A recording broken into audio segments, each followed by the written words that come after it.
Kidlat News Updates. Mga balita ngayon, Greyhound operation sa Negros Occidental District Jail nakasabat ng mga kontrabando. 12 luxury cars ng pamilya Diskaya na target ng search warrant isinuko na sa Bureau of Customs. Ilang mahalagang PNP appointments kinumpirma ng NAPOLCOM. Ako po si Cesar Soriano para ihatid ang mga nangungunang balita sa buong kapuluan. Ngayon, masusing iniimbestigahan ng Bureau of Jail Management and Penology Negros Island Region o BJMP-NIR ang pagpasok ng mga kontrabando na nasabat sa loob ng Negros Occidental District Jail Male Dormitory sa Greyhound operation nitong Lunes. Tumagal ng 7 oras ang operasyon na nagresulta sa pagkakakumpiska ng hearing equipment, mga improvised na patalim, bakal at pamalo. Ayon kay BJMP-NIR spokesperson Senior Inspector Juniven Umadhay, layo ng operasyon na panatilihin ang seguridad at disiplina sa loob ng kulungan.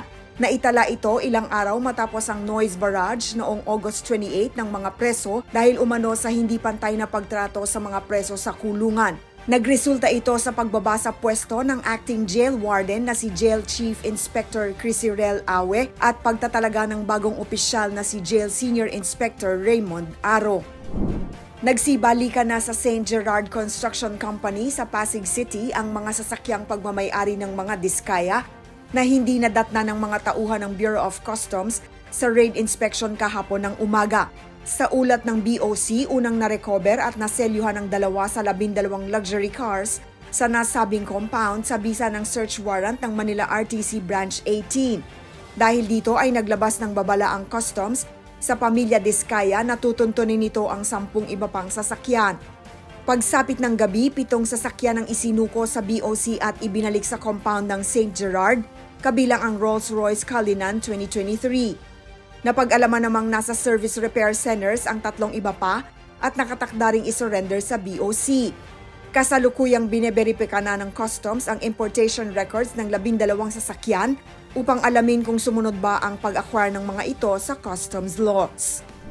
Kinumpirma ng National Police Commission o NAPOLCOM Anbank ang pagtatalaga at reassignment ng ilang matataas na opisyal ng Philippine National Police o PNP sa kanilang mga bagong posisyon sa bisa ng Resolution No. 2025-0558. Kabilang sa mga kinumpirma sina Police Lieutenant General Bernard Banac bilang Acting Deputy Chief for Administration, Police Major General Robert Alexander Morico II bilang Acting CIDG Director at Police Major General Anthony Aberin bilang Regional Director ng NCRPO.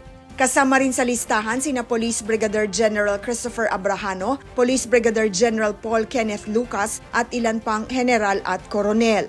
Ayon sa NAPOLCOM, layo nitong tiyakin ang matatag na pamumuno, mas epektibong operasyon at mas mahigpit na pagpapatupad ng batas sa buong bansa. Para sa Kidlat News Channel, ako si Rosalyn Sinchonko, nag-uulat. ako po si Cesar Soriano, kasama nyo sa bawat pagbuto ng balita.